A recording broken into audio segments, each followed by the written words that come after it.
Hey, welcome to 10X Your Team with Cam and Otis. We're a father-son podcast where we talk with other, that's a leadership podcast, keyword there. Boy, once you start fumbling one time, it just keeps on rolling. Takes We're a father-son leadership podcast where we talk with other lifelong learners about making an impact and solving big problems, like getting my tongue to work in the afternoon. That's why we usually do the show in the morning, folks, because by the afternoon, I've been talking and, I had lunch with a good friend of mine and we were talking and eating barbecue at Rudy's. Shout out to Rudy's. You ever want to sponsor Rudy's barbecue? And then drinking a lot of sweet tea. I probably got too much sugar flopping on my tongue right now. Oh, man. Chris, you're all revved up and I'm all kind of mellowed out. I know. Well, Chris Rausch is joining us, our good friend, coming back to join us, and we're super excited. And Chris's mellow is about Otis's amped up, so we're going to balance it out today. So, Chris, how you doing today, brother? I'm doing fantastic, guys. I'm so honored to be here with you guys. I appreciate you guys. Out of all the interviews I've done, definitely your show ranks up there at the top of the conversations and just wanting it to continue. So I'm excited for this conversation as well. Awesome.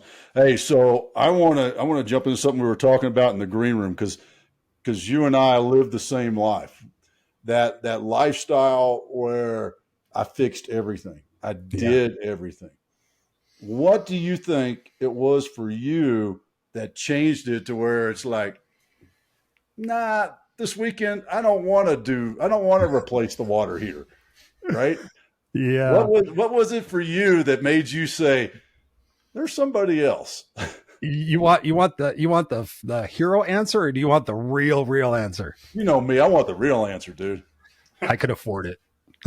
That was it. I was like, okay, let me go on price water heater. I had to replace my water heater a couple of years ago, and I've done it before. I've probably done it 2 or 3 times. It's not that hard. It's a pain in the butt and But the last time I was like looking at it, and it was a different house, and I was looking at the things. I'm like, I can go Google it and I can go figure it out, and I have my truck and I can do this.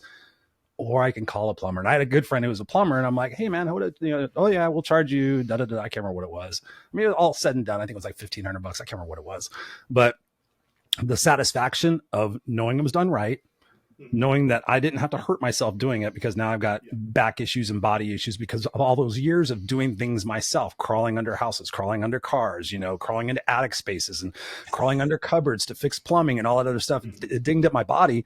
And so when I got to a point where I was financially able to, that balance of like, okay, how I want to spend another 4 hours doing something that I potentially I'm going to have to hire an expert for anyway, or spend the money and spend that 4 hours doing what I do best to bring in that money. And that's really where my philosophy about that changed. I wanted to kind of give you a funny answer, but the philosophy really is that I got to a point where it's like, okay, I can spend 4 hours, a half a day on this, get frustrated, bust my knuckles up, feel accomplished because I learned something, I did something new, or I can actually do what my groove is, make that money and pay the expert so that they can keep doing what they do.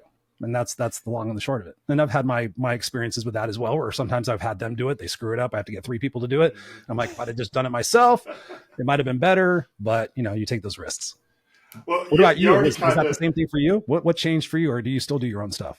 No, I have a similar thing. Mine was literally do the math.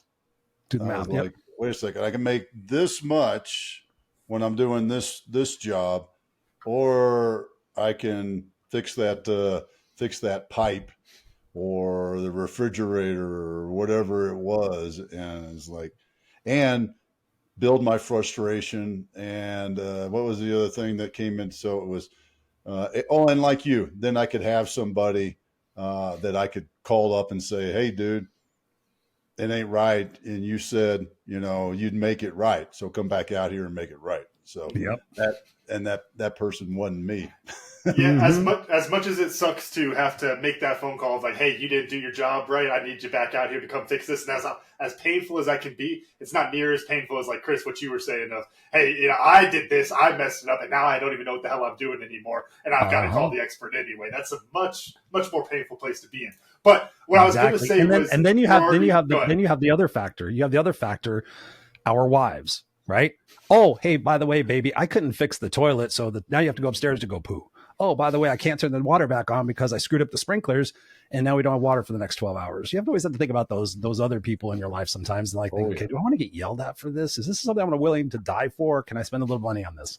That tone of voice that Miss Suzanne has. Yeah. I know. You're going to do what with what? You better make sure that water's back on in 2 hours. Otherwise, okay, I'm going to call a plumber. Oh my gosh. I was going to say, that reminds me of monsoon season out here. We had that outlet out front, Dad. I know you know the one, and it started buzzing and all this. And yeah, you know, there's only so many days where you can just flip the circuit breaker and say, well, there's no power on that side of the house anymore. You know, eventually you got to get out there, fix that project yourself. Yep. But what I was going to say was what we're really alluding to a lot is, same kind of thing in the business of, yes, you could go do everything. I always joke of entrepreneurs as the C+ students who can go figure everything out. But at some point, it's like, hey, you got to get the experts in there. I want to ask you, Chris, on the housework side, before we fully go into business, how do you find those things that you still want to do? Because I think there's an interesting lesson in there that you can apply to the business of following the things that you actually enjoy. Yeah, I mean, that's a true statement, Cam. It's really about what is it that you want to do? What brings you joy in life? What serves your purpose? Like when I worked in corporate, I was a director of operations, very successful, but on occasion, I would love to go out to the warehouse and just pack products or just pull products or just assemble products or just go out there and do stuff like that. And I didn't need to do it. It wasn't the best use of my time necessarily, but it was a chance for me to bond with my team. And so I look at housework and I look at things of that nature. Is it like people are surprised that I clean my own house, and I do a majority of it. I love it. I put my headphones on, I'm rocking out, I'm in my zone. I'm not thinking about anything else about what I'm doing. But what happens is I get ideas about my business. I get ideas about my life because I'm focusing completely on something else. I'm just in the zone. I'm rocking my music, mopping the floor. I'm like, oh yeah, I could do that. I could actually do a men's group and da-da-da-da. So I just look at things like, is it an opportunity for me to relax the monkey brain and kind of do something that's, whatever you call it, not mundane or whatever. So I just look at it in that way. I really try not to do things I don't like to do anymore. Sometimes we have to, of course, that's life. But I sit there and, like you said, Otis, as I sit there and look at the cost benefit analysis, right? Or the consequence analysis. What's the consequence of this situation if I continue doing it myself? What's the long-term outcome? And you always got to be that visionary. You got to look at the short term, but you also have to have that long-term vision of, can I sustain this? What happens when I can't sustain this anymore? What's my plan? Do I have a plan? Things of that nature. All right. Share with us something that you've had to do recently that you didn't want to do, but still had to do it. Let's see. Go I hang out with my wife's family? That's one. I do not get along with them. They are very interesting people. I try to play the game, but sometimes my filter doesn't work. So yeah, doing something I didn't want to do. You know what? I'm actually pretty good at doing things that I don't want to do and spinning it. But I would say the family thing is sometimes I have to do that. Taking my son to soccer practice. I love my son 1,000%. I would do anything for him, but the kid doesn't pay attention. And I sit there for an hour watching him. And I'm just like, I wish my wife would take him to practice. She doesn't have this problem. I want him, Jackson could do but I know I need to go. I know I need to be supportive and I need to kind of cajole him to play sports. But I find that if I have to do something I don't necessarily want to do, I tell my inner voice to shut up. And then I do it anyway. And I ask myself, what is it about this situation that I can look forward to? It's all about the questions you ask yourself. Okay, I don't feel like doing this right now. How can I be excited about this? Like, I get 2 hours with my son. We get to drive there and drive back. Maybe we can go to McDonald's afterwards. Maybe I can go take a walk while he's doing his practice. So I'm not sitting there focused on what he's doing or not doing. So you just got to reframe those things so that you're not just so mad about, the parts of life that aren't necessarily the best. Cause I think that's what happens with people is they have a majority of things that they don't want to do or they don't like to do. And then they avoid those and they go to their short-term gratifications, hoping, wishing and praying that somebody else is going to take care of that stuff and nothing ever gets taken care of. And then you wind up at a point where you're at a breaking point where you have to do something. And that's where a lot of people break and snap. And then they make the changes that they need to change. Whereas I subscribe to the philosophy, and I know you guys too. Let's think about this. Let's think about the forward action of this. Let's think about this in 3, 6, 9 months. Let's think about this in 5 years. What is this going to look like? And it doesn't take a long time. It takes a half a day to sit down and plan out with your business partner or whatever you're plan out with your team and say, okay, what are the contingencies? What happens if the election goes wrong? I mean, all sorts of business things. You got to be able to plan for that. What happens if they put us in house arrest again? What happens to this? What happens to that? What happens if there's a technological war? What happens if they bomb all of our water stations. We have to think about those things. I don't tend to get so caught up in all that stuff, but in the business sense, if you want to maintain your level of profitability and sustainability, that's important. In my personal life, I tend to trust and I'm prepared, but I don't stress out about things as much anymore. Yeah, I think finding those whys for, the mundane, the tedious, the things you don't want to do is such a big thing. And, to me, and shameless little plug here for Tribe and Purpose, because I got this from you, Dad, going through coaching, but of the life management aspect of thinking about how interconnected everything is, and even the things you don't want to do, you just think about that why and how that connects into everything else involved. Talking about all this housework and stuff. Shoot, here's an easy example: cleaning the toilets or something. I don't want to go clean the toilet, but I want to do something nice for my wife, and that thing is going to be cleaning the toilet. It's a different way of looking at it, but when you start to put the why behind those things, it helps you to get those little bits of motivation behind those tedious or unfun or disgusting jobs like that. It's so true. I mean, when you boil it down to it, that's what I teach people. When you have a big enough why, you have a big enough how. And that's the overarching thing about life. Is like, for me, when I sat down and I wrote my eulogy back in 2008, it was important for me to think about, okay, how do I want to be remembered? At that point, I was 32 or something like that. I was young, but I didn't want to think about death. And I was like, I got the rest of my life. I'm going to live forever, all this good stuff.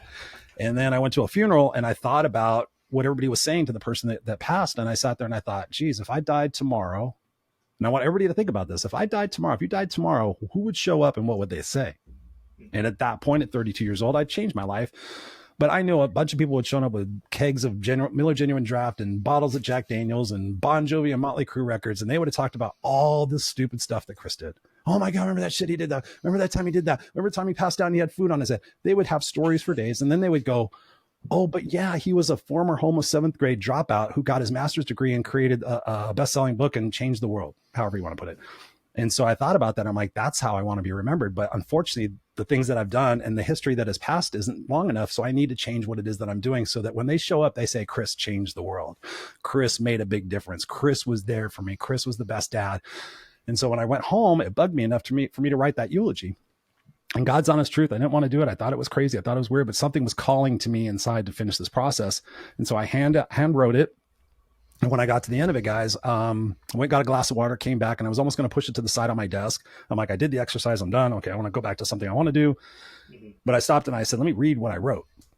And so I sat there and I started reading it. And then I was like, no, let me read it out loud. Alone in my office. And I'm like, Christopher was a great father, blah, blah, blah.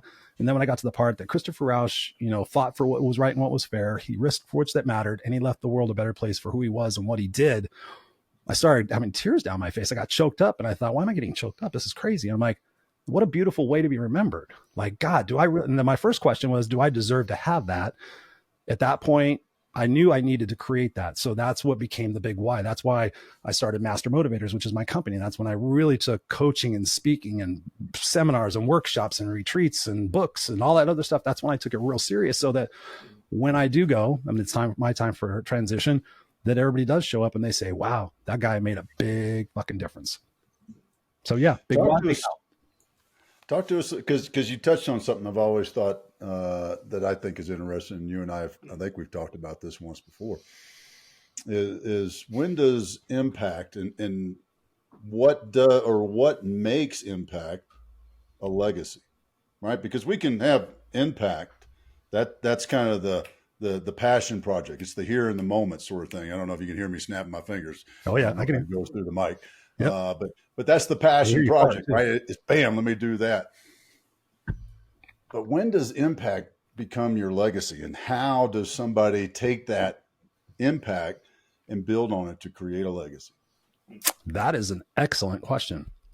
Let me think if I can think about that for a second. I think the impact really comes down to what it is that you're most passionate about, right? I mean, impact could be so many different things. You can have a negative impact on somebody. You can have a positive impact on somebody. I look at life in the things that I do with people as planting seeds, right? So I'm planting seeds, and I occasionally go back and germinate them. I go back to former coaching clients and plant some more seeds. How you doing? What's going on? Coaching clients that didn't want to coach me, I still go back and, hey, how's things going? Plant some more seeds. Still want to help them. And I think that's important because the impact has to come from our soul, right? And so I look at it this way. When I wake up in the morning, I say what I'm grateful for. I set my intentions for the day. I say my I am statements. And then as I'm going throughout my day, I'm making sure that I'm aligned with that, so that when I go to bed at night, my first question to myself is, what am I proud of today? What am I proud of today? So as I'm going through my day, now I ask myself, okay, going back to that inner bitch voice that says, I don't want to go to the gym. I don't feel like doing yard work. I don't feel like doing all that. Okay, name that voice. So that voice is Stan. Like, shut up, Stan. I don't want to hear you, Stan. I got other things to do, Stan. Guess what? Today, Stan, I'm going to go to bed tonight and I'm going to feel fucking proud about something.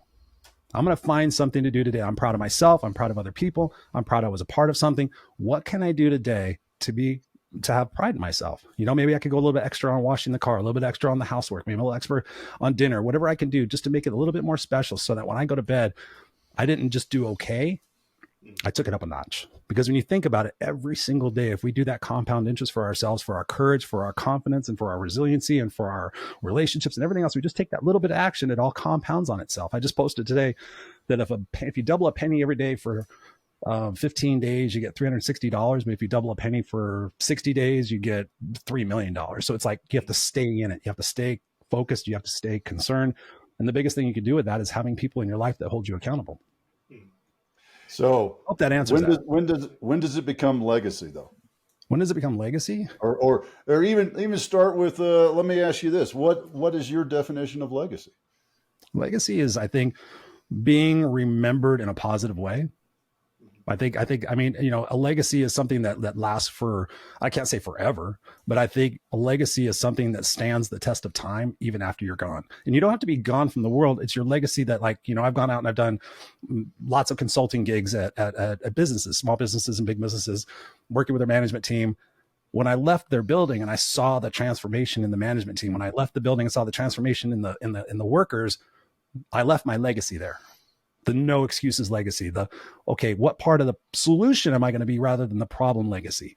So then I get people, you know, 6 months, 2 years later, I'm like, oh, I don't work at that company anymore, but I got to tell you that everything you told me, I implemented at the next place I worked at, and it's golden, it's magic. So my legacy lives on.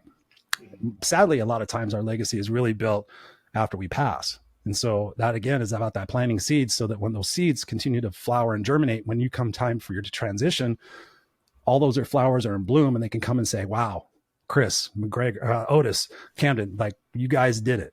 Right. So I think that we're building that legacy every single day in the actions that we choose to take and the attitude and the intention we tend to take. So many people want great relationships, but do they go with the intention of seeking first to understand, then to be understood? Like, there's all these different things. So, like, having the intention to go to serve, the intention to go to make somebody else's day better, the intention to do something with a sense of pride. It's amazing what can happen in your life. But so many people are on autopilot, you know, with they're comfortably miserable. They want to stay in their victim zone, and it just doesn't work. You know, I think thinking about your question more there, Dad, talking about when does impact become legacy? To me, it's that second order of impact is the way I think about it. Like we always talk about, like, the ripple effect. Like, your impact is whatever that immediate first impact is. The legacy is how those ripples continue. And it's not necessarily the magnitude of the effect you're having, the magnitude of those ripples. It's just, are they continuing? Because I think too often when we talk about legacy and, you know, the whole idea, change the world, all these kind of, you know, big statements, we can think they have to be big. And I think it can be those really small things, like, you know, Dad, your example, holding the door open for somebody at the grocery store. I know you love that one, right? That when that gets somebody to then hold the door open for somebody else, that's your legacy in that specific person, because it kind of continues out like that. And then the interesting thing there, though, is this is a piece from Stoicism I've heard talked about a few times. But the idea of the third order of effect, not like the ripple necessarily, but so order of effect's not the right word. But, you know, it's like you have this impact on the person, and then that helps them, and then ideally they go and continue that impact out. And that makes you feel good that you made that impact. But I think there's an interesting piece there, which is the third step of that, which is then, like, you want to feel good.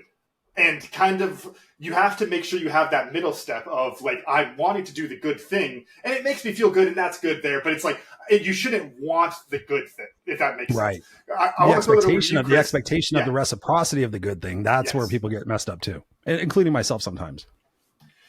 So what do you think is the key to balancing that? Because I think the impact, obviously, you know, you're having the impact because you want that good thing, but yet you can't think about the good thing. It's almost, you know, it sounds like some weird psychology trick, right? Yeah, I think it's definitely a balance, like you said. I think in terms of relationships, If you're constantly giving to somebody and you're not getting that reciprocity back, you're always checking in. How are you doing? What's going on with you? You know, but they're not checking back in with you. It's a question for yourself of how much you're going to willing to tolerate. Number one. Number two, one of the big things that we have to do in that is if our expectations aren't being met, we need to communicate it with those people. And so many times I hear, well, they should know, they should already know. And I'm so tired of hearing that. I'm like, have you fucking talked to them? Have you said, hey, listen, I have an issue with what's going on here. Let's talk about it. Most people don't. Well, I've tried to, and I did that 6 months ago. And I'm like, well, how did that work? Well, it didn't work out well. Did you catch him in a bad mood? Was she on her period? Did you set it up? Like with my wife, I know that if I'm going into something that I need, that's going to be challenging, I need to frame it up with like, hey babe, I need to talk to you about something that's really important. I want you to let me know when you're feeling good. Cause I know sometimes she's stressed with work or something. And so I'll say it. And then she'll come to me like 3 hours later or the next day and she goes, okay, I'm ready to talk. And if I'm not ready to talk, maybe if I'm cranked up, I'll say, you know what? I want to make sure I address this in such a way that it comes out positive. So let's reconvene and let's do it later. So oftentimes we just want to do it in those moments. And then what do? We're reacting from emotion. And then we tend to make those things worse. And so I think it's about that ability to really see within ourselves the fact that we give without the expectation of receiving on paper. But I think that's still a part of our human ingrainedness. Like I know recently I've had some situations where people I'm constantly checking in on, I'm doing this, I'm doing that. They're not liking my show. They're not checking this out. They haven't left me a review. And I'm just sitting there going, okay, I've poured into you so much and I like your post and I'm doing all this stuff. I'm like, now I'm just over it. But that's not fair to that person because that person doesn't know what they're not doing or doing. They may think, oh, I like some of his posts, but he never sees those likes or whatever it might be. So that's the big thing where if our expectations are being met, we need to communicate that with other people. And it's going to be ugly and it's going to be tough. But on the other side of it, you're either going to know that person's not there with you or that person's now going to understand and be able to provide you what it is that you need. What do you guys think about that? What's been your experiences with that? Very similar. I look at it in a much broader, optimistic, holistic expectation of my mind says, what if anything I do has a positive impact on anyone? And for me, as long as I believe that, I don't need, the feedback is great. Don't get me wrong. Right. Hey, everybody, if you like what we're doing, tell us. We love it. Yep. Feels good. That's not, yeah. I don't need that because I believe wholeheartedly deep down inside of me that when I put something out, whether it's a newsletter, a video, or even just, a broad blast email to the list, right? If one person reads it, and I truly believe this, one person reads it and it has a positive impact on them, then that's satisfaction. I don't need to have the feedback loop. I love it. Again, folks, click the little up thumb thing. But in the end, I don't need it. I've been doing this long enough. And believe me, I've thrown a lot of stuff over the wall and they ain't heard a dog bark or nothing. Uh-huh. And it because I believe that, because I believe that deep down in my soul, that's how I'm able to keep doing it. And with or without somebody saying, hey, that was great. I really appreciate it. Mm-hmm. That's good. That's awesome. The same way you're planting seeds.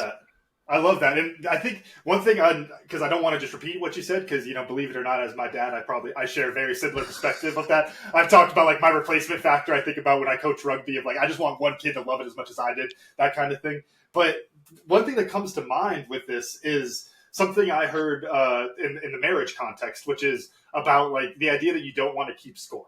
And I think there's a really interesting thing there, which is you don't want to keep score because you don't want to be like comparing with each other. It can create like this negative competition aspect to a relationship. But I think there's something that a lot of people miss when they talk about that. Because my advice, I've given this to a couple people early in the marriage gifts, not too many people, but you want to keep score, but you don't want to like compare the scores is the way I look at it. Like I keep score of the good things I'm doing, but like in my head, I'm just trying to run up the score. I don't care what anyone else has. I just want to keep it going, keep those points going. And I'm trying to look at whether it's trying to help people with the game of rugby, whether it's cleaning the house, whatever it is. It's just like I'm running up that score as best as I can, because there might be a time where I'm not, whether, I'm too busy with work and I can't go coach rugby, or, I'm too busy with work and I can't, can't work around the house, or too busy working around the house and I can't work, whatever that, combination is there. That one's for you, Dad. But whatever that combination. The latter better not happen very often. Deposits and credits, baby. Deposits and credits is what you're talking about. Exactly. And I think, just keep running up that score, but like not with the idea of using that against anybody, not with that maliciousness of, that third thing like we were talking about earlier. You're just doing it just for you, just to see that number go up. Mm-hmm. I love that. I mean, that's the way to do it. So, Chris, tell us, one of the things I always love asking, and you in particular, so I'm pretty sure I've asked this of you once before, but it's the whole aspect of turning an attitude of service into a business. And because I deal with this, I mean, full and open that I am, it's like, I really want to help you, but you got to pay me, but I really want to help you. Mm-hmm. How do you handle that in your business? Because I know you have the same attitude of service that I do. Oh yeah, I love to help people. Actually, that's a great question. I back when I first started coaching, it was before life coach was even a term. The first time I heard life coach, honestly, and some people know this, is Scott Baio, the television actor that played Chachi on Happy Days. He had a show for a minute called Scott Baio Gets a Life Coach. And that was the first time that anybody heard really what life coach is. I'd heard about it before that because I was studying psychology. I was studying sociology. I was looking at becoming a licensed clinical social worker. And then this whole coaching thing came up. And I was like, what's this coaching thing? I don't want to go through any more of the academics. I've got a master's degree. I don't want to go back and get a master's in psychology or anything else.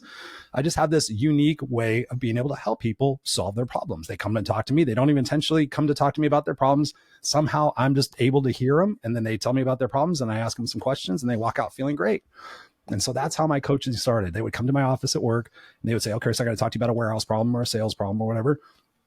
Somehow, and not by my tricking or anything else, they would sit down and they would tell me their life story time and time again. Then it became, Chris, can I sit on your couch for a second? And so that was kind of like code word. I need to talk to you. Close the door, 45 minutes later, hour later, crying, whatever, at my professional office. Right. Okay. Here's some Kleenexes, tissues, And then I was like, I'm going to start doing this. So I went to HR. And I said, hey, listen, I'm doing this thing for everybody in the company. Let's try to make this like an employee benefit. HR was, oh, well, there's this and there's that. And if you give people the wrong advice, blah, blah, blah, all this other legal stuff. Meh. And I said, well, if people come and ask me questions, I'm still going to give them advice. Right. So it won't be a company sponsored thing, but people come to me, and if it gets out, then so be it. But when I said, okay, I want to start coaching people. So I said, let me take people for 6 weeks. 6 weeks. I didn't know anything much about coaching, but I figured, okay, let me do a 6-week program. I'm not going to charge you anything, but in payment to me for that, I want you to go do a pay it forward thing. And this is after I watched the movie Pay It Forward with Haley Joel Osment. It was after I watched Patch Adams with Robin Williams. I watched those two movies, and it really inspired me to go out there and serve and to give. And I'm like, and I hadn't talked much about my homeless story. I hadn't shared a lot about that at those times. But when I realized I could take all of the hardships and things that I went through and help other people transform their lives, I got into it. And I would meet with these people. I would say, okay, Edgar and all these people that come to my office. I'm like, I'm going to put you on a 6-week coaching program. Like, I can't afford it. I'm like, nope, no dollars. You just have to go do 3 things for 3 nice people, or for 3 people, and to come tell me about it. And I thought, oh, this is going to catch on like wildfire. And for about 6 months to a year, I'm horrible at time. I did this for a lot of people, probably about maybe 20 people. And the more I did it, the more I started seeing, because I was excited about it, but I was like, okay, hey, did you do your homework for last week? Oh, no, I didn't. I didn't have time. But here, let me complain about my problems. And then they would complain about their problems. I'd ask them some questions. They would come back next week and we would talk about things. They would complain about the same problems. I'm like, did you do your homework? I didn't have time. And that's where I started thinking about the no excuses thing. I'm like, I'm so tired of people's excuses. Really? And that's when I decided, okay. And I started talking to some of my mentors, because you have to ask questions, and they say, Chris, people pay attention when they pay. And so for me at that point, this was the sticky part, is people would come to me like, hey, I want to get in your 6-week thing. How do I do that? I'm like, well, I'm actually now charging $250 for it. That was my first charging rate for a 6-week program. Oh, I can't afford that. That's ridiculous. I can't do that. But the people that did pay, then I found out, okay, do your homework. Here's the 3 things you got to do next week. They showed up. Hey, Chris, I did these 3 things and I did this and I did this and I did this. People started paying attention. And I was like, but I still wanted to help those other people. So then I started doing things like coaching sponsorships, or I had a coaching academy for a while where our coaching scholarships where people could, I said, if you want to tack on a little extra $5 or whatever, I'm going to put that in a kitty and I'm going to help people that can't afford coaching. So I did that for a while. I've been coaching for 20 years. So I've done all sorts of little different things throughout the time. But ultimately it came down to me hiring a coach. And then through that process, found out that I had issues with my own worthiness. So I was still in a scarcity mindset, even though I was successful. So my coach, who I invested in, started kicking my ass. And she said, "Oh, Chris, you're in survivor mode. You're in survivor mode. You got to get out of that mode. You have to stand for your worth. You're giving all these people, you have this amazing gift and you're giving it away. You have to charge your worth." And that has been one of, honestly, true exposure. That's one of the biggest challenges that I have still with my coach to this day is charging what I'm worth. $10,000 for 6 months. Keynote speech, $25,000. Like before I'd be like, I'll work in with your budget. And, I just wanted to share, but I didn't have that sense of authority, ownership, and boundaries to say, this is who I am. This is what I offer. This is what I can provide. If you dig it, come along for the ride. I'll work with you, but you have to invest. You have to invest the time. You have to invest the energy. And then from there, that's when it came with the no excuses thing. Cause I wanted people to know right away, like, if you're going to hire me, I'm not going to put up your fucking excuses. I just can't do it. Physically, for me, it's not worth it. I don't care how much money I get paid. I'm not going to listen to you bitch about the same thing every fucking week. I just won't do it. And so No Excuses Coach was born, and people were this and that. And then all of a sudden more people came to me, higher level people came to me that said, I can't trust anybody because they're going to kiss my ass all the time. So I need somebody like you, like a C-suite person. I need you to kick my ass because nobody will tell me the fucking truth of my company. I'm like, there we go. For a while, I was a professional best friend to CEOs and C-suite people. I did that for about 2 or 3 years. So I've done the gamut. But yeah, you really have to own the value of yourself and stick to those boundaries. I've had to turn so many people down and it hurts, but here's the thing I do. If you can't afford me, I will give you 5 books. And I've done this many, many times, guys. And this is mind blowing too. I used to do 10 books. I'll give you 5 books. I'm not going to give them to you. I'm going to give you the titles and the names. You can go to Barnes & Noble, read them for free. You can go to the library, check them out for free. You can go on YouTube and listen to them. 5 books. I want you to take any 3 strategies from those 5 books, and I want you to really implement them. Think and Grow Rich. I don't care what 3 strategies. You implement them for 6 weeks to 6 months. You don't pay anybody. You just take those 3 strategies. Here's the 5 books. Do you guys know how many people actually did it? I probably gave that exercise to probably a little less than 100 people over the years. I think I've had 3 people do it. Yeah. 3 people right. came back. Yeah. They've sent me the reports. They did everything. Like, oh my God, how to win friends and influence people. That was amazing. The 4 agreements. That was amazing. The surrender experiment. Oh my God, I learned how to surrender my Everything is out there. The people have to go get it and just stop bitching about the fact that my finances suck, Chris. I'm poor. I don't have anything. Well, what have you Googled recently to figure out what to do about it? Well, nothing. I don't understand that financial stuff. I don't get it. Okay, what did you Google to learn about financial stuff? Like, you can do it. Hire an expert. Do something. Go do your due diligence. Stop hoping, wishing, and praying and blaming everybody else for why you're miserable. Mm-hmm. I saw this video the other day of talking about house projects type thing, going back to the beginning of the conversation. But they were like, do you want like nice furniture? And it's like, well, you can't because you're poor. It's like, well, no, you're poor and lazy. That's your problem. Because if you were just poor and you could take action, you could go find the piece of crap furniture on the side of the road, spruce it up, get it really nice, and then you have this beautiful piece of furniture. It's like the money takes away some of the pain of it, but the money isn't the only thing there. You could take action on it. And I think that's really true to what you're saying there too. Of, there's Dad, we have it with Tribe and Purpose. We now have the DIY, the done for you, the done with you, right? That's literally what this is the like, look, if you can't afford a fraction of COO to come in and flip your business, do all these kind of things, come listen to the podcast and you can get everything else. Everything that's in there, you can get in these 350 episodes. I promise you it's in here, but you're going to have to listen to them. You're going to have to apply it yourself. And it's like, look, if you don't have the money for it, take the action, start moving on it. And I think that kind of entrepreneurial mindset is like really a big piece on that. But I wanted to ask, Chris, you mentioned survivor mode. What does survivor mode look like, feel like? Because I think a lot of people are in that in their business and they don't really even realize it. I mean, survivor mode, that's a great question. Survivor mode is really in that, here's what I got to do. Here's what I have to do. Right. And you're constantly in that mode of like, okay, I have to do this. I have to do this. You're constantly trying to keep up with your own situation versus stopping and finalizing and, okay, what can I find to find a permanent answer to this issue, to this problem, instead of constantly just dealing with it and dealing with it and dealing with it. And so, like I said, people don't realize how much they're actually dealing with and how much they're overwhelmed with and how much their mindset is on that autopilot based on all the stuff that happened to us as kids, right? You know, a lot of our beliefs are made when we're 5 years old. From 0 to 5, that's where a lot of our conditioning, that's where a lot of our beliefs happen. I've proved it time and time again. That's what I do, is I get people to rewire their beliefs about their past, present, and their future, to sit there and see themselves as that victor and not that victim, not that victim. Excuse me, I think my medicine's wearing off. Yeah, but for everybody's out there, I got the flu and I'm not contagious, not yet. So not over Riverside, at least. No. What was the question again? Sorry, I just looked up at my dry erase board and thought of something. No, that's all right. Of the survivor mode, take us through kind of what that feels like. You know, how people can recognize they're in survivor mode and get out. It's constantly playing that someday game. Oh, someday when I'm out of debt, someday when I can afford a house, someday when I can buy a car, someday. That's survivor mode. That's like, okay, I just got to keep up. Being out of that survivor mode is sitting there and say, okay, I've survived 100% of the things that I've been through in my life. So I am a victor. And when people forget that, they always think about the challenges that they have right now, but you're a survivor, you're a thriver. You have been through all these different experiences in your life and you're still standing. Might you understand that anything that's going to happen in your life from this point forward, you're going to survive it. You're going to thrive for it, but you have to have that attitude of sitting there saying, okay, bring it. Okay, what am I supposed to be learning from this experience? That's where you get out of that scarcity mode. That's where you get out of that survivor mode. And you sit there and you man up or woman up and sit there and say, okay, listen, I've got this situation in my life. What additional actions am I going to take? And the biggest thing that I could tell people right here, and I'll give this free exercise, it's valuable beyond measure, the tolerations exercise. What are you tolerating from yourself? What are you tolerating from inanimate objects? And what are you tolerating from other people?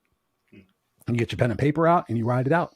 And then you be honest, because when I give my coaching clients this exercise, inevitably they come back the next week and they've got 3 or 4 things under each thing. And they're like, yeah, I really don't tolerate that much. And I'm like, I already know them enough to know that they're tolerating a bunch and that they're afraid to be truthful with themselves. So I say, go back, carry that piece of paper around with you, make a little phone note, whatever you got to do, use auto message. But really think about that. Think about the junk drawer that sticks every time. Think about the fact that somebody doesn't put the milk back and it falls out of the refrigerator. Think about the washing machine, whatever it might be, all those little itty bitty things, mark them down. Don't be shy. Don't be afraid. Then they'll come back with a bunch and a long look on their face. And I'm like, now can you see why you're struggling so much? Right? Oh, but Chris, the kids can't make their lunches and the laundry needs to be done and this needs to be done and that needs to be done. I'm like, I get it. The kids need to go to school. The kids need blah, blah, blah. I'm like, okay, I'm going to go dark for a second. You have a heart attack 10 seconds from now. Your kids aren't going to have clean clothes. They're not going to go to school with lunches. Come on. Somebody's going to figure it the fuck out. Somebody's going to have to get that leverage space. So you, my dear, if you want to have that amazing life, you need to draw those boundaries. You need to sit there and go to your family and say, hey guys, you're 9, 13, and 17.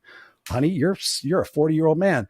You guys now make your own lunches. You guys now sort and fold your own laundry. I don't mind doing the laundry, putting it in there, but you guys are going to bring it down. You guys are going to take it back up. Guess what? Mom needs 2 hours a day to focus on my new adventure so I don't have to work a 9-to-5 job for the rest of my life. You guys need to get on board with it. Otherwise, guess what? Your shit's going to stink and you're going to be hungry. Any questions? So you just got to draw those boundaries. You got to draw those lines. But that survivor mode just feels overwhelming. It feels chaotic. It feels stressful. It feels like I have to go to that short-term gratification, right? And I deal with a lot of people with addiction issues. I'm not an addiction issue expert, but I'm a mindset expert. Like, okay, what do you run to? Oh, I go to Netflix. I'm like, okay, how many shows in a row do you watch? 1 or 2. I'm like, be serious. 4 or 5. I'm like, yeah. Okay, so you've got all these issues. Did you spend that much time Googling and researching your issues? No. I'm like, okay, what do you expect to change? Nothing. I'm like, okay, why did you hire me?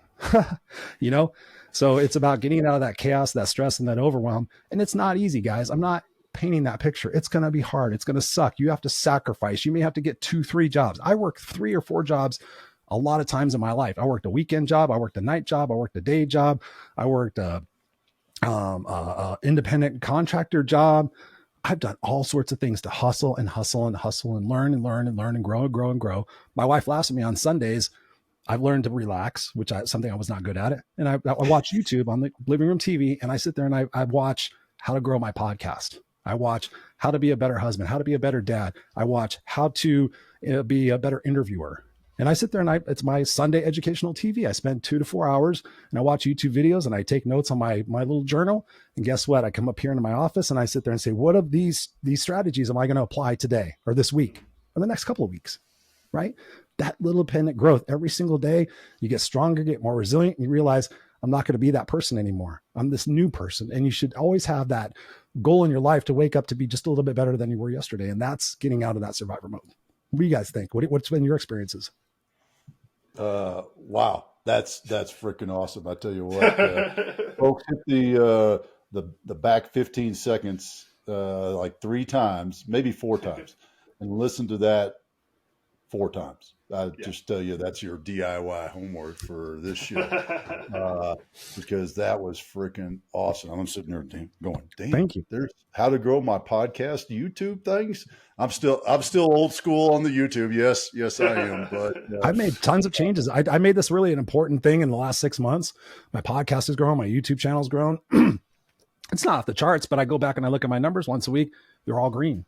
And that's all I care about. Like, can I make a little tweak? I was, my show on YouTube had the intro, the intro in it, the 30-second intro, raw and scripted, Well, I found out on YouTube, people have like a short window span. They're gonna see that and like, I don't want to watch this opening. They're either gonna drag and click or they're gonna go to the next one. I started removing my intro after my show when it's on YouTube. YouTube numbers started going up. It starts right in. Hey, good evening, ladies and gentlemen. I'm Christopher Rausch, the Raw and Unscripted Show. I used to sit there and blah, blah, blah for 20 minutes and talk about stuff. And then I'd bring my guest on. You guys have both been on my show. Now I'm like, good evening, ladies and gentlemen. This is the Raw and Unscripted Show. I'm Christopher Rausch. Tonight we have Otis McGregor. Otis, let's bring you on. So I just a couple of things. I cut out the chit chat. I cut out the intro. I still have the intro when the show's live, but I take that out of the podcast audio and I take that out of my show intro audio on YouTube. Both numbers went up. That you have to catch that person's attention right away. Today, we're going to be talking about how you can get your head out of your ass. Oh, wow. I really dig that. I'm going to stay attention to this because so many people have that short term flip, instant gratification, got to catch their attention. So if you just take that little effort every single day, how can I be a better parent? What are some top things this week I can do to be a better parent? Like, and just start doing that shit. It's free. Yeah. I mean, everything's right here. You don't even have to type it in anymore. You can just Siri, tell me how to be a better dad. Yep. There you go. I answer my question. I put the phone up, but you can't see it. Yeah, it is. Alexa, tell me how to be a better dad. Well, this one's called something else, but I mean, you guys get my point. Like it's stupid simple now. And I think the one, sorry, Deb, before you go, I was just going to say, I think the thing interesting there, kind of connecting everything back together, Chris, when we were talking about the housework, you mentioned doing these things where it calms down the brain a little bit because you can have the music going. That's where the ideas come from. You find when you're in survivor mode, the cure is finding that time to be calm, as weird as it is. Yep. Just having that moment where you can step back and then, you might need to dive back into survival mode because you might be in survival situation. Your business might need all of these things to get done. And but you have to take that pause, anything to step away. And that gives you that perspective to make those little tweaks, which is going to make the big changes to get you out of that survival mode. Amen. Your best show ever. Yep. I'm just putting it out there. We're having a good time. We're having a good time. Well, what do you guys think about that? When you think about both of you? I mean, obviously you guys are different segments of society. Dad's a little bit older. For both of you, just a little bit. In your experience, like I'm thinking about this, and I'm gonna try to phrase this in such a way because I was just thinking about this morning, and I've been thinking about it kind of. I'm finding myself as I get older, the things that I thought were more important to me aren't. Like I'm finding the egoic validation, making lots of money, buying lots of things, all that stuff. I'm finding that is not as much important to me. And I'm finding some of the physical things that I have aren't as much important to me anymore either. And I'm having a hard time kind of letting that go because it's a part of my identity. But at the same time, it's providing me this ability to find more inner peace with myself because I've always been looking for that my entire life. I've used drugs and alcohol in some form or variation to control my anxiety, to control my hyperactivity. But now I'm finding that as I let go of some of those things that I thought were most important in my life, that I thought were going to give me the egoic validation, aren't anymore. And it's kind of scary. And I'm finding some of my friends that are older, I just turned 55, and I'm finding that it's crazy. We're going through this transition where I don't have to be so stressed out about all those other things, the validation and do you like me and da da da da. I'm happy with who I am. I have an amazing life. I live well. I'm not going on 10 vacations a year. Actually, truth be told, I had to cancel my vacation this year, but it's all good. My son's healthy. I'm healthy. I have opportunities. I have friends. My life is amazing. There's challenges in it, but when you get to that point in your life, what's that been for you guys? Have you found that point in your life where where you've seen the trappings of what you think are going to make you happy and successful don't? Yeah, I did. When I retired from the Army, chasing jobs, chasing the dollar, that was what I thought. I thought work harder would make me happy. I worked hard in the Army. There was a higher purpose and all that sort of stuff. And it led me to what was fulfillment in that season of my life. Yeah. When I retired and went into the business world, I had that same attitude, but I always had a void. And that was why I would quit. I'd work for the company for at the most a year, and I'd quit. And I would get to this point where I just couldn't stand being around the people. I mean, I make the joke that even the coffee started to taste like crap. It got that bad in my head about being there. And it was because I had no idea, no clarity of who I was, what my values are, what I wanted to do, what's my purpose, my fuel, and where do I want to go? And that was that transition for me. I mean, do I still deal with it? Oh yeah. I mean, I don't, I think I'm more realistic about it. I know that putting a cabin at the ranch that Miss Suzanne and I can hang out at on the weekend, that's not, I don't need that to be happy. That'd be a cool thing. Right. Right. And I understand that because I've seen it, at this point. I turned 59 just recently. At this point in life, I've seen way too many people who chase that other thing. If only I could move here. If only we could have a different house. If only this. If my car was better. If I had a different hairstyle. If my hair wasn't thinning. All these sort of things, which falls back to you and the no excuses, are just excuses. They're justification for keeping yourself where you are and not putting forth the effort to do something about it, to change and pursue what you want. And well, I guess I'll be finding YouTube a little bit more on the big TV. I mean, I read books. I'm not an avid reader, but that's what I read. I'm reading this great book right now. I'll throw it out. Rory, I can't think of his last name, but it's called Alchemy. Well, Rory, it starts with a V. Vader, not Vaynerchuk, but Rory something. I think Sutherland. Here it is. I'll give him a plug. Oh, Rory Sutherland. I never heard of him yet. Oh, cool. This is Chris. You would enjoy that book. I should send it to you because I mean it's helping me have a better understanding of marketing. Right? I mean, I'm broadening my understanding of marketing and now, do I do the marketing? No, that's Camden, but I'm understanding it more. So I back to the original question of do I have to move? Do I have to have a, nicer truck or anything like that? Is that going to make me happy? No. For a minute. No. For a minute, and then you're going to be the same person. Because then you're going to do the next thing and the next thing and the next thing. I've talked to so many people. I've talked to so many millionaires, billionaires, actors, actresses, rock stars in my life. I've had the fortune of meeting a lot of people in my life, and I'm not afraid to ask questions. And when I get to the heart of it, like, when you got that fame, right? You got that TV show, you got that movie, you got that whatever. What was that for you? Oh my God, it was a pinnacle. It was like this. I had made it. I had achieved it. And I'm like, what happened when it was over? I was empty and lost, and I felt like I needed it again. I'm like, okay, how can you have a life where you don't need to have that again and that you just have it permanently? And that, like, just to your point, it's the fact of that gratitude, right? We're always like, here, I'll give everybody an example. It's all about where we focus, right? We've all gone and looked at new cars. We've gone and looked at cars. What happens if we go to the dealer and we look at a new truck? We're driving around. Oh, there's that truck. Oh, there's that truck. Oh, there's that truck. Oh, there's that car. Oh, there's that car. Oh, there's that car. Oh, there's that dress. Oh, there's that. We start to see it because we're looking for it. So everybody at home, whatever you're doing, I want you to look around your room and tell me everything that's blue. Blue, blue, blue, blue, blue, blue, blue, blue, blue, blue. I got a lot of blue. I like blue, blue, blue. Okay. Everybody's like, okay, I got blue. Like, how much on a scale of 1 to 10 you got blue? I got blue, Chris. I got blue. I've been looking for blue. I got blue. Okay, tell me what was orange. Well, Chris, you were telling me to look for what was blue. The same thing happens in life. The same thing happens with gratitude. That's why I wake up. And the first thing I say is I'm grateful. I'm grateful for my son sleeping in the room next to me. I'm grateful for my wife. I'm grateful for the fact that I have working electricity. I'm grateful I have a pool to have a problem with. I'm grateful for that my dog is out there snoring, and I'm sorry that he's getting older and I'm scared, but I'm grateful he's still here today. I'm grateful for my son getting older, but I'm scared he's going to get older. So I'm going to enjoy every moment I possibly can with him. What are my intentions today? My intention is to be present and playful with my son. My intention is to use my words and my actions to make this world a better place. My intention is not to have a self-imposed pity party because I didn't get what I wanted today. You start your day off right. Most people pick this up and they look at what? The news. Oh, the news. Oh, Trump. Oh, Biden. Oh, this. Oh, that. Oh, blah, blah, blah, blah, blah, blah. God, today's going to suck. Oh, I bet there's going to be a lot of traffic. Oh, my boss is going to probably be in a bad mood.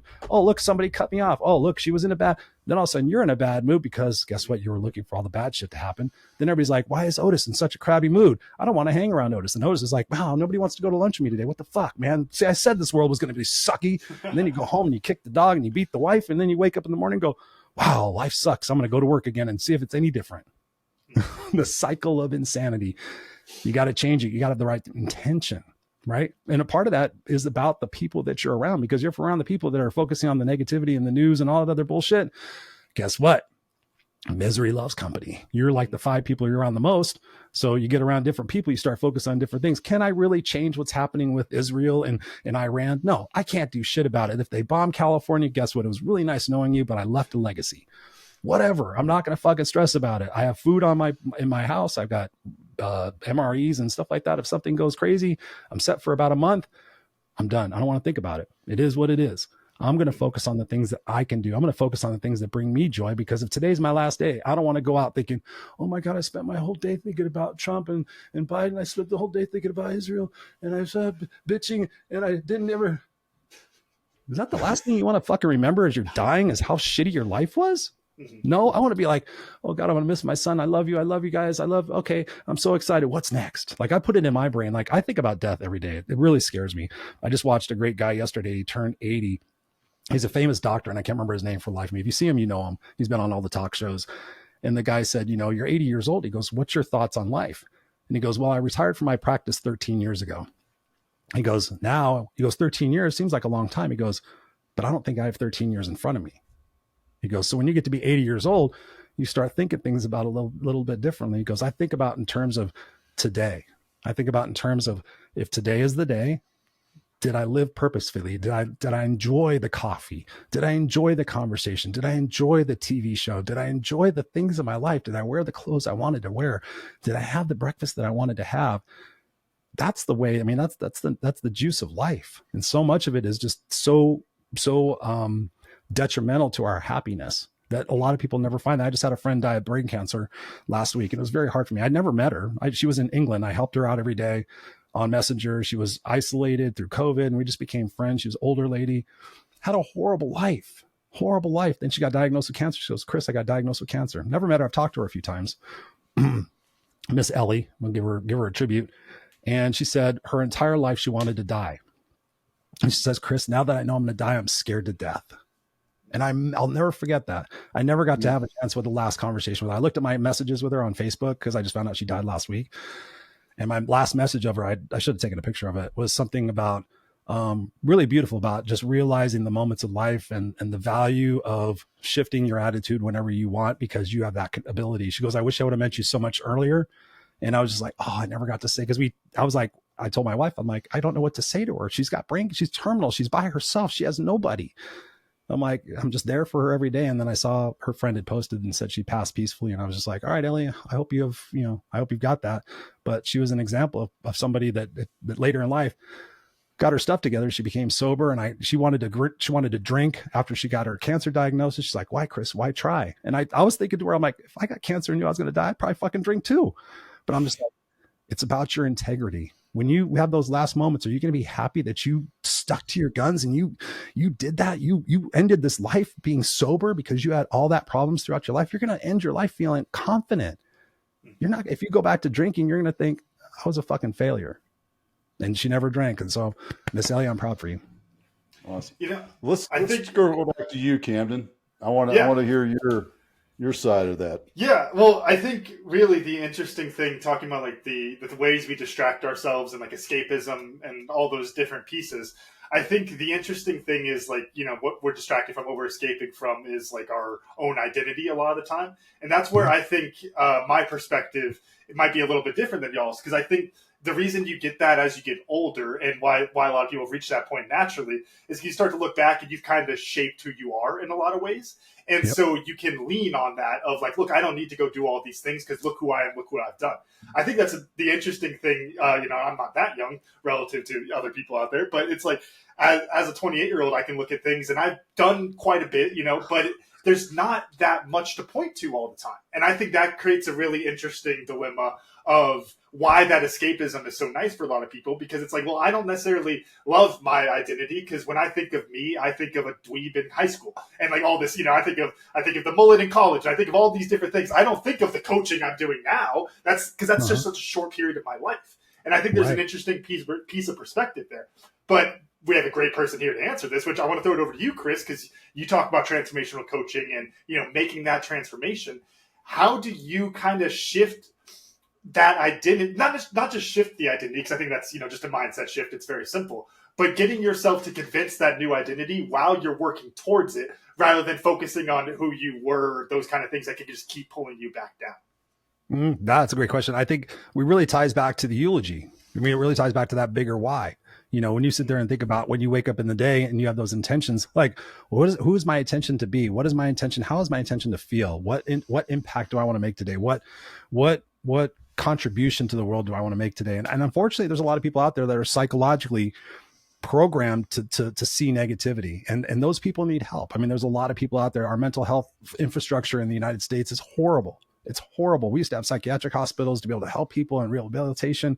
None of that exists anymore. I have a friend of mine that's deep into the prison system, and I met him through a friend, and we had a very candid conversation. And he says, "Do you really understand what the prison system's about?" And he went on to tell me like deep secrets about how the purchasing's done, how much money these people, this whole system. There's nobody there for these people that have these problems. So the people that are listening and watching this tonight, it's important for you that if you're in a space where you're not comfortable with yourself or you're not happy, go out and seek that help. I've been in places where in my life where I've gone to see therapists. People are like, "You've seen therapists?" I've seen psychiatrists. I've seen therapists. I've been on medication.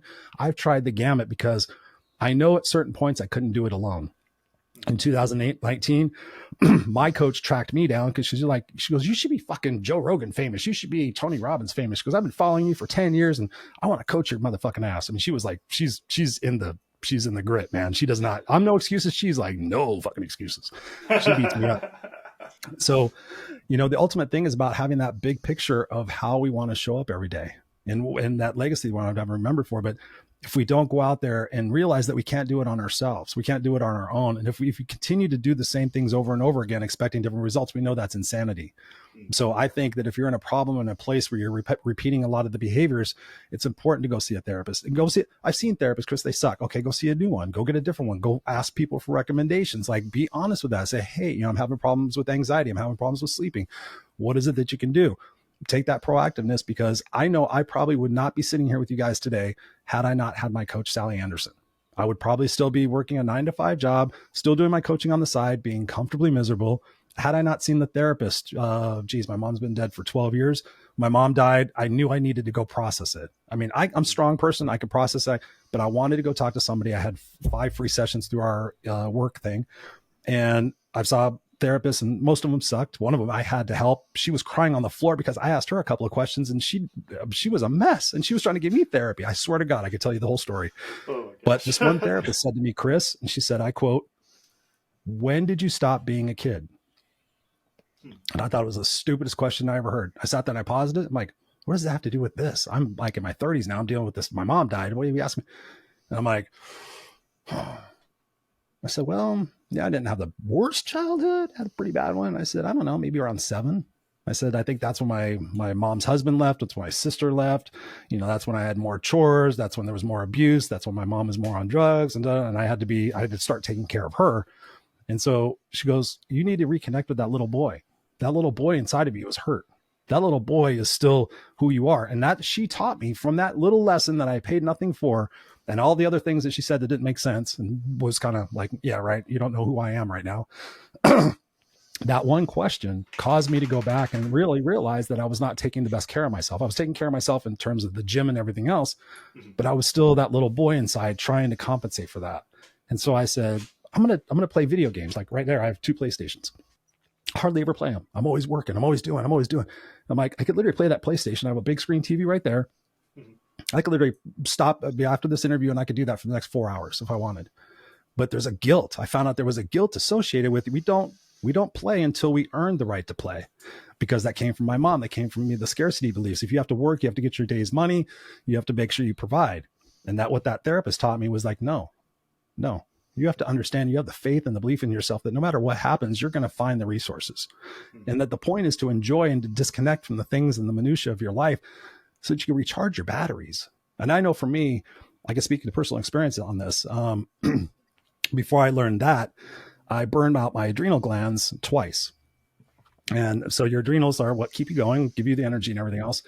I was going full tilt boogie. My mom was sick. I was driving 200 miles a day. I was still working my day job. I was going through a 300 square foot, 1,000 remodel at this business that I worked at, going through all this stuff, coaching, speaking, traveling, speaking. And then one day I woke up and I felt like I literally had been dropped off a 40-story building.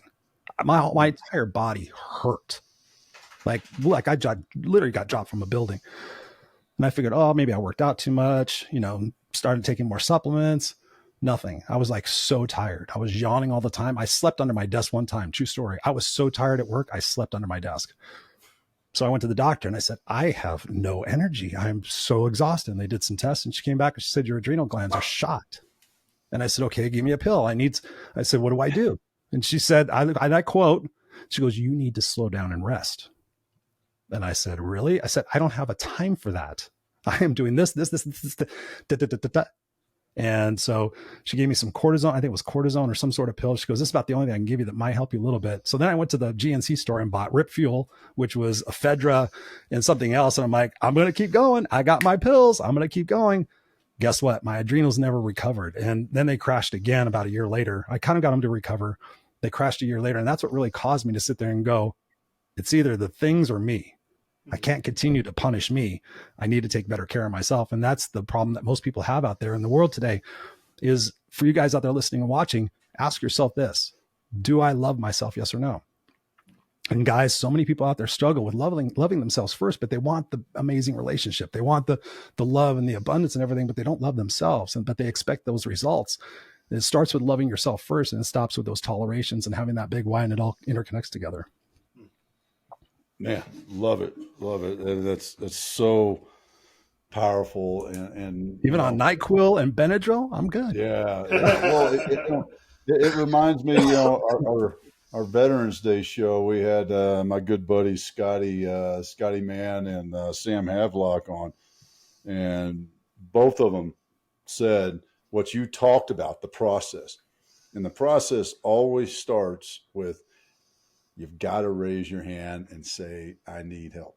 Yep. I want to change, because people around you may say, hey, you need to change, but you ain't changing until you decide that you want to change. And when you decide you want to change, then you can start to take action. Then you can ask, then you can take in what people around you may be saying. You can go find that right therapist, because if you don't really want to change, you're going to go through the motions to tick the box to satisfy that I'm trying. Mm-hmm. That's not changing. Oh, dude, that word try. Oh, I'm so tired of that. Like, either do or don't. Like, the whole Yoda thing is so true. Like, I'm trying to quit smoking. I'm trying. No, the fuck you are. You're not. Because you would do it. You would either do it or you don't. I get that. I get very visceral on that. Oh, I'm trying to keep my house cleaner. Well, yeah, just do it. Like, identify what clean house is and then just do it. Like, it's really not that much more. I gotta say, trying, it's the, because we've talked about this before in terms of like marketing, but there's like the wants and there's the want to want. And I think trying is that's a want to want. You want to want that. You don't have that. If you had that fire to actually go do it, it would be a want and you would go do it. And knowing that difference of like, you like the idea of it versus like, no, I actually want to be the person who puts in the effort to do that thing. Two very different things. Yeah. That we talk. I know you've probably went through this, Dad, in the military all the time. I'm sure. You know, I just want to jump in on that. That's why it's important to label that inner bitch voice, right? Yeah. Literally yesterday, I'm sick. I thought I was sick, not contagious, and I was like, my little bitch voice wanted to lay down and watch TV, but I'm like, I need to go to the gym. I need to get a good workout, and I need to go sit in the sauna and sweat. And as much as I didn't want to do it, again, I want the result. Yeah. I want the result. Sure, I can justify and validate all sorts. I said, but I know I need to go get a good workout in. I need to get a good sweat in, come back here, take a nice hot bath, get a good night's sleep, felt better, sweated a lot of that toxin out. So, I mean, it's just about like telling that inside voice, no, fuck the fuck off. Like literally, that's what I say. I mean, I hate to be graphic in that use of that language, but sometimes you just have to get visceral with yourself and say, I'm not going to tolerate that anymore. I'm not going to keep doing that anymore. You know, in terms of trying, I don't want to be totally harsh on people. Like if you smoke cigarettes and you smoke a pack of cigarettes a day, make it a point. Like I'm going to smoke a half a pack of cigarettes for the next 2 weeks. I mean, you can try to do those things, but you just have a, like, I'm going to try, but I'm also going to commit to the end result. So if you want to quit smoking cigarettes, I mean, I've done this with people before. Sometimes people can taper. For the most part, people just have to quit. You know, you just have to decide, I'm going to quit. I'm going to chew. Like when I quit smoking, I smoked 2 packs of cigarettes a day for years and years and years. I was younger. And I just chewed Big Red. I just quit one day. My grandfather died of lung cancer after 20 years of quitting smoking. And I was like, I'm not getting fucking cancer. And I threw him away. I had a big enough why. And then I had the discipline to make the sacrifice to sit there and say, okay, what am I going to do? And I chewed Big Red. I chewed Big Red cinnamon gum for 6 months straight. 6 months. I chew gum all the time. I chew gum with my coffee. I chew gum with my food. I just chewed gum. I just said, whatever it is that I got to do. So progressive, we can do those things, you know? So if you're saying you're going to try, do that, but with that commitment, okay, what's my ultimate end date? By June 30th, I will have quit smoking. And if it works for you, great. And if it doesn't, then just sit there and say, okay, when am I going to stop? I'm going to stop. It's going to suck. I'm going to go through withdrawals. I'm going to feel like hell. What things can I do to offset feeling like hell? Because on the other end of it, and this is the point I'm making for everybody, on the other end of it, it's going to be worth it. You're going to be so proud of yourself. I have quit so many things in my life. I've done so many things in my life. I'm super proud of myself. Do I have a lot more things to accomplish? Hell yeah, because I'm continuing to grow and to thrive. But when you stop punishing yourself, right? When you stop self-sabotaging yourself with your language, I always screw up. I can never get it right. Eliminate those 2 words from your vocabulary, always and never. That's not true. It's not true. You don't always screw up every relationship. You don't always screw up all these things. It's not that you're never going to find somebody. If you have that belief, again, that reticular activation system says, I'm going to find everything that's blue. So change what it is that you're looking at, change what you're focusing on, get the right people in your life, have that big why, and boom, you have an amazing life that is not without challenges, but it is worth it. Yeah, and when you have that why, it helps so much. Like the example I was going to use, Dad, I was going to say, folks, if you haven't seen it, go look up the 2 Weeks in Hell, I think is what it was called, Dad, where they was at the Green Beret course. You and I watched it. Pat McGowan was in town, and we all watched it, I remember. I think it was called 2 Weeks in Hell. And the crazy shit y'all went through as Green Berets, right? And it's like, look, you had to want to be a Green Beret, not want the idea of it. We go through it all the time with rugby here at U of A. There's a lot of high school rugby players who love rugby and they love the game. They love all this. But do you want to be a collegiate rugby player? Because that's very different. We got work for you to do. And you're going to have to do that work. Do you want it that bad? And when you do, that work gets a lot easier. Oh, yeah.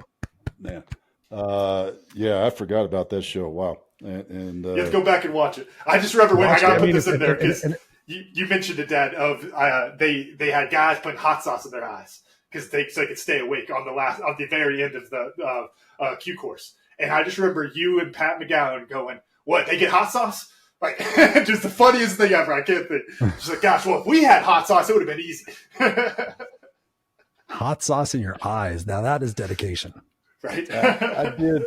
I tried instant coffee, and it's not a pleasant feeling. Like you aren't, little grain of instant coffee in the corner of your eye. What?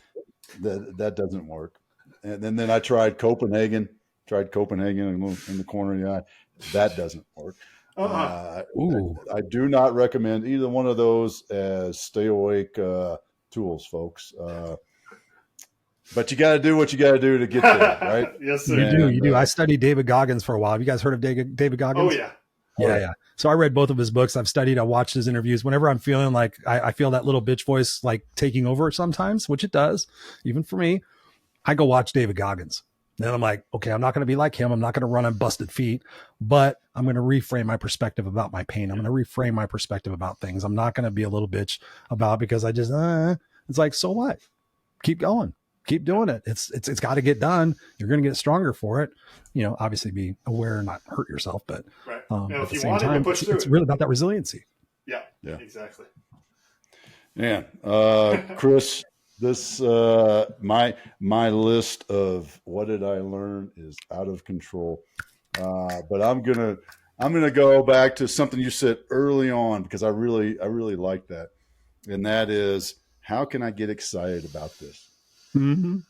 If I've got to go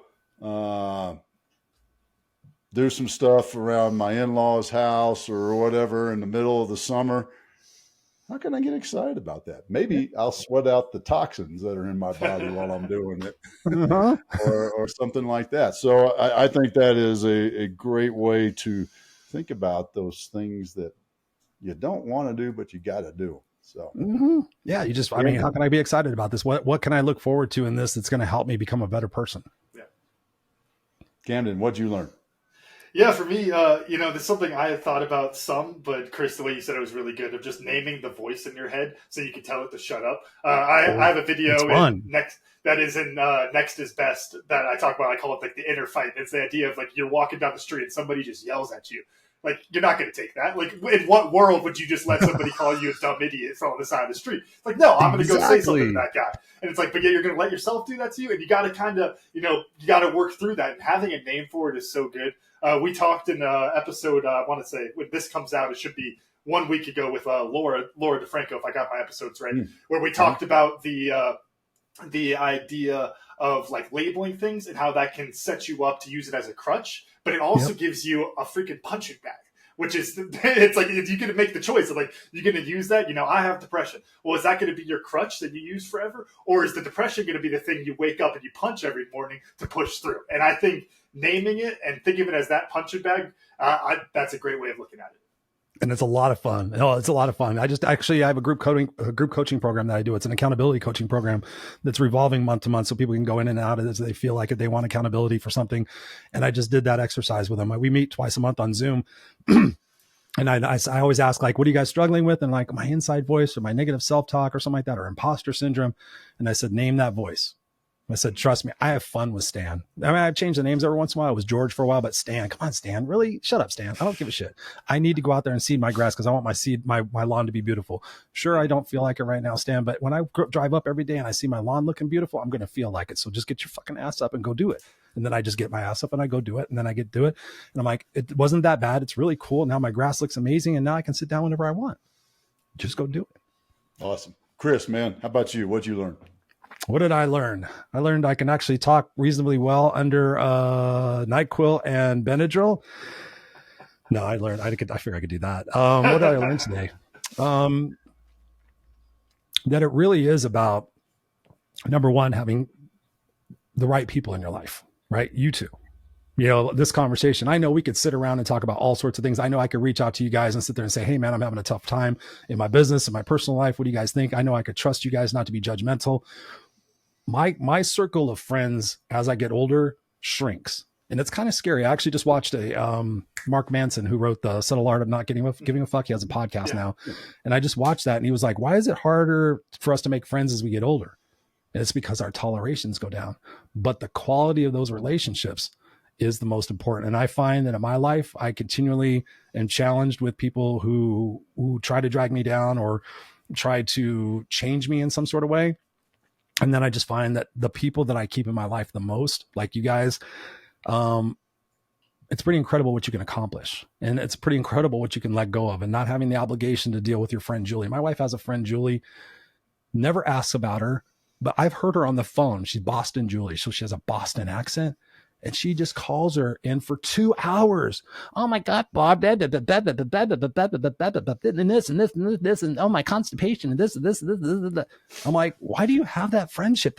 She goes, I feel like she has nobody else. I'm like, that's her fault. I said, you need to tell her, like, hey, I think you're a great person, but I'm not going to sit here and listen to you drabble on every time about what's fucked up in your life and you're not doing anything about it. You need help. I'm not going to listen to this. I'm not going to be your punching bag anymore because you don't change anything. And if you want me to be your friend, you got to start changing things. We got to have different things to talk about. By the way, I have issues and problems too. If you want to have that kind of a friendship, then great. Let's do that. Let's make it a point. But if not, I'm not going to tolerate that anymore. And it sucks and it hurts. And people, you're an ass. You're conceited. I've heard so many things, and I'm like, yeah, but I have integrity and I have values for what I will tolerate and what I won't. And I'm sorry, I'm just not going to go there anymore. And some people change and some people flip me off. I wish them well. It's like, okay, you can have your opinion. And it's not, I'd say it more colder like that, but it's more involved. But at the same time, what did I learn is the fact that it's the quality of the relationships. It's the quality of the moments. And it really is about that deeper impact. Am I making a difference? If this is the last thing I do and my son watches this, is he going to go, Dad was on point? Then I can go to bed tonight feeling proud that today there's another piece of me out there in the world that says, here's what you could do to live a kick-ass life. No excuses. Awesome. Chris, how do people find you, man? Learn more about No Excuses Coaches. They have a bat signal. Put the bat signal up. No, actually, they can just go to noexcusescoach.com. noexcusescoach.com. If you guys Google hashtag no excuses, you'll find my podcast, which is raw and unscripted, top 10 podcast out in the world. You guys have both been on there. Thank you both for that. Noexcusescoach.com. They can check me out and find out all about me, connect me on social, and just let me know what it is that I can do to serve them. Your bat signal is just a sweet lick on a guitar. I have a feeling. Yeah, actually, it's actually this microphone. They gotta put the microphone up in the sky. There you go. When I see the microphone in the sky, I'm like, all right, cool, let's go. Let's go. Yeah, I'll put on my bandana. Chris, good to hang out with you, brother. Great seeing you today. Thank you guys so much. You're beautiful people. Keep doing that and keep spreading love. Awesome. Camden, run us out. All right. Thank you all for listening to today's episode of 10X Your Team with Cam and Otis. And a special thanks to our guest, Christopher Rausch, for joining us today. Remember, you can watch full episodes of the show on YouTube at 10X Your Team. And if you enjoyed today's episode, please make sure to pass along to other lifelong learners in your tribe so they can enjoy it too. Follow us on Facebook, Instagram, and LinkedIn. As always, the full archive of episodes available at www.10xyourteam.net. Thanks again. We'll see you all next time.